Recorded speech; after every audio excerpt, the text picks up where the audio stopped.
Le train filait à travers la campagne, emportant avec lui une jeune femme aux cheveux bruns légèrement ondulés, le regard perdu par la fenêtre. Sofia, 28 ans, quittait enfin la ville où elle avait grandi, espérant laisser derrière elle des souvenirs qu'elle n'osait plus affronter. Elle était partie sur un coup de tête, sans prévenir personne. Son sac contenait le strict minimum, quelques vêtements, son passeport et un vieux carnet de notes rempli d'ébauches d'histoires qu'elle n'avait jamais eu le courage d'écrire. Alors qu'elle s'appuyait contre la vitre, une voix douce interrompit le flot de ses pensées. « Première fois que vous prenez ce train ?» Elle tourna la tête et croisa le regard d'un homme aux traits marqués par le temps, mais dont les yeux brillaient d'une intelligence perçante. Il devait avoir une 50aine d'années, vêtu d'un manteau usé mais élégant. « Oui, répondit-elle après une courte hésitation. « On sent que vous fuyez quelque chose, dit-il en souriant légèrement. » Sofia eut un frisson. « Pourquoi dites-vous ça ?» L'homme haussa les épaules. « J'ai pris ce train plus de fois que je ne peux compter, et les gens qui regardent la vitre comme si le monde entier était derrière eux cherchent souvent à s'échapper. » Elle ne répondit pas tout de suite. Il n'avait pas tort. « Vous avez raison, admit-elle. » L'homme inclina la tête, curieux. « Mais la vraie question est, ce que vous fuyez vaut-il la peine d'être oublié ?» Elle ouvrit la bouche, mais aucun son ne sortit. Que fuyait-elle exactement? Son passé, ses erreurs, ou simplement elle-même? 2 heures plus tard, Sofia descendit du train dans une petite ville côtière qu'elle avait choisie au hasard sur la carte.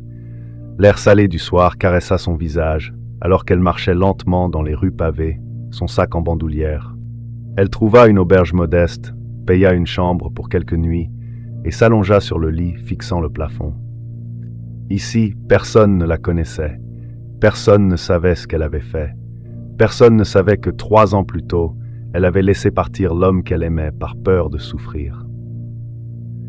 Le lendemain matin, elle se réveilla tôt et décida d'explorer la ville. En longeant le port, elle s'arrêta devant une petite librairie à la façade ancienne. Une enseigne de bois sculptée indiquait simplement les mots perdus. Intriguée, elle poussa la porte. L'odeur du papier vieilli l'engloba immédiatement. Des étagères courbées sous le poids des livres formaient un labyrinthe chaleureux. Derrière le comptoir, un homme était en train de ranger une pile de romans. Lorsqu'il leva les yeux, Sofia sentit son souffle se bloquer. « Nathan ?» murmura-t-elle incrédule. Lui aussi resta figé, les doigts arrêtés sur le livre qu'il tenait. Sofia, son cœur se mit à battre plus vite, Nathan, l'homme qu'elle avait aimé, puis laissé partir. Elle pensa à s'enfuir, mais il était trop tard. Il s'était déjà avancé, le regard rempli de questions. « Qu'est-ce que tu fais ici ?»« Je... » Elle baissa les yeux. « Je ne savais pas que tu étais là. » Il eut un léger rire amer. « Et pourtant, on dirait que le destin ne nous laisse pas tranquilles. » Elle serra les poings. « Je suis désolé. » Il la regarda en silence, puis soupira en croisant les bras. « Désolé de quoi, Sofia? D'avoir disparu sans un mot, ou d'avoir brisé quelque chose qui aurait pu être magnifique ?» Elle sentit une douleur sourde dans sa poitrine, les deux. Un silence tendu s'installa entre eux. Enfin, il secoua la tête. « Tu es parti par peur, pas vrai ?» Elle hocha lentement la tête. « J'avais peur d'aimer autant. J'avais peur que tout s'effondre. Alors j'ai préféré partir avant que ça n'arrive. » Il la fixa longuement. « Et aujourd'hui, qu'est-ce que tu veux ?» Elle ouvrit la bouche, puis s'arrêta. Que voulait-elle vraiment? Rattraper le passé, chercher une seconde chance? Elle prit une grande inspiration. « Je veux arrêter de fuir. » Nathan observa son visage, cherchant sans doute à voir si elle était sincère. Puis, lentement, un sourire apparut sur ses lèvres. « Alors, reste. » Les jours passèrent, puis les semaines. Sofia trouva un travail à la librairie, et chaque jour, elle réapprenait à connaître Nathan. Leur relation n'était plus la même. Elle était différente, plus mature, plus réelle.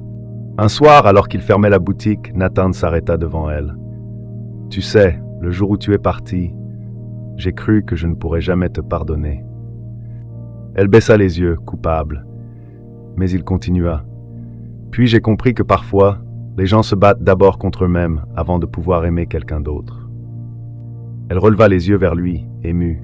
« Tu m'as manqué, Nathan. » Il sourit doucement. « Toi aussi, Sofia. Mais cette fois, si tu restes, ce sera pour de bon. » Elle hocha la tête, elle ne fuirait plus. Parfois, ce que l'on fuit finit toujours par nous rattraper. Et si l'on a le courage de l'affronter, alors on peut enfin être libre. Fuir ses peurs ne les fait pas disparaître. Que ce soit l'amour, les regrets ou le passé, tout finit par nous rattraper. Mais si l'on trouve la force de les affronter, alors on peut se libérer et se donner une vraie seconde chance. Merci d'avoir écouté cette histoire jusqu'au bout.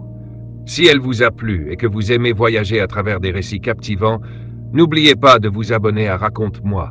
Activez la cloche pour ne manquer aucune de nos prochaines aventures et dites-moi en commentaire ce que vous avez pensé de cette histoire ou ce que vous aimeriez entendre prochainement. À bientôt pour un nouveau voyage dans le monde des histoires.